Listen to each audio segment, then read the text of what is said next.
Dr. Otto Janke, Executive Board Officer for the New York Chiropractic Council. Now, coming up in October in Westchester, we have our yearly convention. This is going to be a diverse amount of information we're going to be getting. One of the cool things we're going to talk about, and this is our first interview, we talked about this just a second ago. We talk about many things in chiropractic. We talk about adjusting techniques. We talk about the philosophy, art, the sciences. But shh, don't talk about money, whatever you do. Don't talk about money, because God forbid you talk about money. Our first speaker today, Dr. Chris Miles, we're going to be talking about one thing, and that's going to be? Money. Money! Money's a good thing, isn't it? It's an awesome thing. First of all, let's get over a couple of big taboos about money. Money's not the root of all evil, is it? Not at all. I think it's actually receipt of service. It's an evidence, is what it is. Dollars follow the value you create for other people. And so when you think of it as a receipt of serving somebody, a receipt of solving problems or helping somebody out, providing solutions, which you do as a doc all the time, I mean, that's the key, is that the more money, the more receipts you have of that service, the more you're helping and serving the world. Most people just think you're screwing people over. That's why they all get pissed off, right? But the reality is, money is a reality. It's a thing that you create by serving more people. I love that whole idea. It's providing solutions. You are the answer, providing solutions for people, and of course, they naturally want to reimburse you for that solution. Exactly. They care more about your service than the money they give you, so accept it. What's kind of neat about that is going into just the headspace of money. And it's not a matter of a good thing or a bad thing, but it's really quite a necessary thing. And you're really going to change the idea of how we look at money then. Absolutely. Yeah, money's just a magnifier of the soul, right? It makes you more of who you already are. It doesn't make you better. It doesn't make you worse. It just makes you more of who you already are, right? And so when you start looking at money, and especially a way that allows you to express yourself and expand what you do. I mean, if you want to serve more people, you need more money. Money is what's required to amplify and serve more people, right? Right. I love that. Amplify. I take notes on all these, by the way. So you were talking about you messaged me before, and you were talking about how easily, $5,000? Easily find $5,000 in a doc's business? Easily. Usually it's at least $5,000 to $10,000, like just in tax savings alone. That's usually where we find it. And that's not including helping people track money and find money there, be able to find more profitability in their business, make more money in the business. I've done lots of things with that where we help figure out how to, basically bring more money home from the practice, right? Things like that. All kinds of ways. Debt, you name it. There's so many ways we find money. So when you talk about finding money, you don't necessarily mean actually doing more services or having to add on associates or something. That the money's already here in my practice. I just don't know where it's at. Exactly. No, I don't want you to work harder. I want you to work not even smarter, but I want you to work right. Because so many people try to work smarter in their practices, but the problem is that if you're not working it with the right principles, smarter just means you're spending more money and spending more time doing something that might be more work, right? It's doing it right, doing it the right way, which usually requires you to spend less time in the practice, not more. Absolutely love that. That's great stuff. Yeah. So I'm going to actually, my per, would I be saying that actually my per adjustment fee would be going out because I'm going to find more money then? Exactly. I love that. That's absolutely incredible. So my overhead doesn't have to go up. Right. Nope. Just more money coming into my bank account because the money's already here. I just, is like the sand through the fingers, is that we're allowing that money to go out that back door, out the side door, out the roof or something? Exactly. Yeah, you spend so much time harnessing your craft and getting better at that, which is what you should be doing. But a lot of times you forget about the money aspect. You think, well, if I want to solve my money problems, we'll just make more money. Let's just keep pumping more patients in and things like that. And that's not really necessarily the answer. The answer is really how do you allow yourself to be free? Because I don't know about you, but I went into business about almost 15 years ago because I wanted more control and more freedom and the greater ability to control my destiny, to be able to choose my own pay, choose my own time, have time freedom and money freedom. And what happens a lot of times is that American dream of the business becomes really an American nightmare because people get trapped into it. They create a job rather than creating a business. And so when you start to get that business under control and you get your home finances under control, you get both of those things going together. Now it creates more freedom and more time instead of feeling like you have to keep working on people and really touching people's bodies for the rest of your life, right?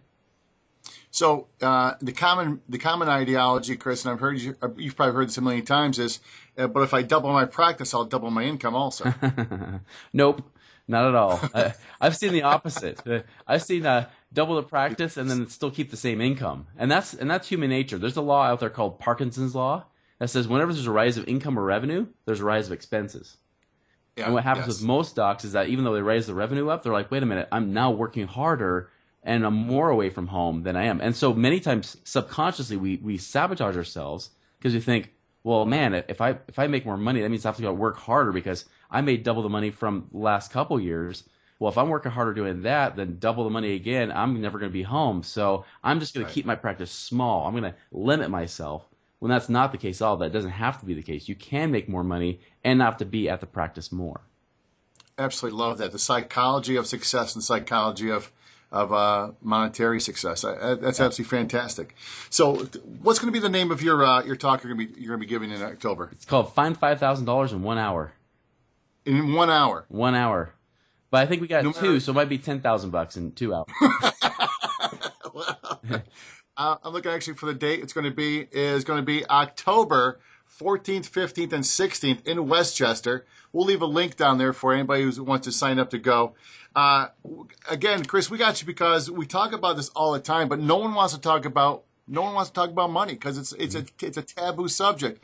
So you're going to break it down into the psychology, the spirituality of money? Yes. I mean, there's psychology, there's spirituality, and the cool thing is even strategy too. So, I mean, you got to have both. It's kind of a 1-2 punch because some people only talk about the strategy. Like financial advisors love strategies. I'm more of an anti-financial advisor because they're all about 30 or 40 years in the future. I'm all about, what about today? Like, let's make money now, you know? Wow. So it's all about today. Like, what can we create now? But, you know, like that's the thing is like some people are all strategy, but then that's great. But if you don't have the mindset to back it up, and I've seen this happen with my own clients, they don't have both, that 1-2 punch. You really can't be truly successful and truly abundant and free, and that's key. Awesome, absolutely awesome. October 14, 15, and 16, come up in Westchester. Chris, why'd you start working with chiropractors? You know, I actually got introduced to a guy named Pat Gentempo, if you guys know him. Sure. You know, sure. He introduced me to a few of his coaches, and it's pretty cool because like a few of them, I remember we found one coach, I won't say his name, but we found him about $100,000 he overpaid in taxes over the previous 3 years. We found another guy $50,000 a year, which made him cry. Like he seriously, like literally cried on the phone. He's like, "Oh my gosh, like you don't know how freaking hard I've been working, and now I'm getting that money back. Like that's awesome."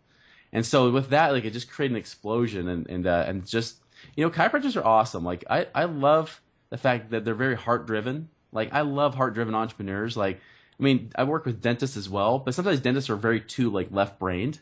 You know, they're not as much right brain. And I love where, you know, chiropractors really sincerely care about people. They want to help people. And I want to make sure that they actually get paid well for the work they do because it's done great in my life. And I know it's done great in countless of other people's lives around the world, you know.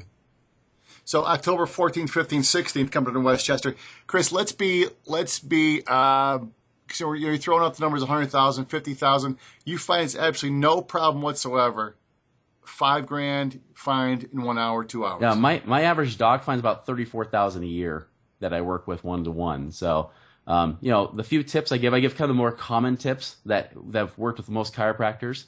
The places where we will find money almost every single time. And so those are the things I'm going to be sharing, making it fun. That's the thing is like, it's not just a money conversation where it's like, here, let's put on our accountant nerd glasses and let's go. You know, it's like, no, let's actually have fun. Let's do a little dance. Let's, you know, make a little, you know, adjustment, whatever, you know. So, you know, we're gonna have a lot of fun, and you're gonna learn a lot too. Like you're gonna be amazed how much value you'll get in just that short bit of time there. That's fantastic. Looking forward to it. Looking forward to it very much. I love that. Provide the solutions. That's why money comes to you, providing solutions. And amazing me, we go into the mindset of using that every single day. We naturally will attract that and find that. Yep. Chris Miles is going to be with us October 14th, 15th, 16th. You're actually speaking on Saturday, correct? I hope so. Yeah, that'd be great. All right, so we're on Saturday. We're going to have you there. Going to be at Westchester in the for our convention, yearly convention. And Chris, I appreciate your time with us. make sure you leave me a link so we can have people link up and email you if we need to or if they want to find out more about you. I think it's going to be one of those unique things we have at our convention is you're going to blow the top off of our heads and show us that money's a fun thing to have. I can't wait. I'm looking forward to it. It's going to be great. I appreciate your time. Any way we can help you, let me know, man. Will do. Chris Miles, thank you so much. Thank you.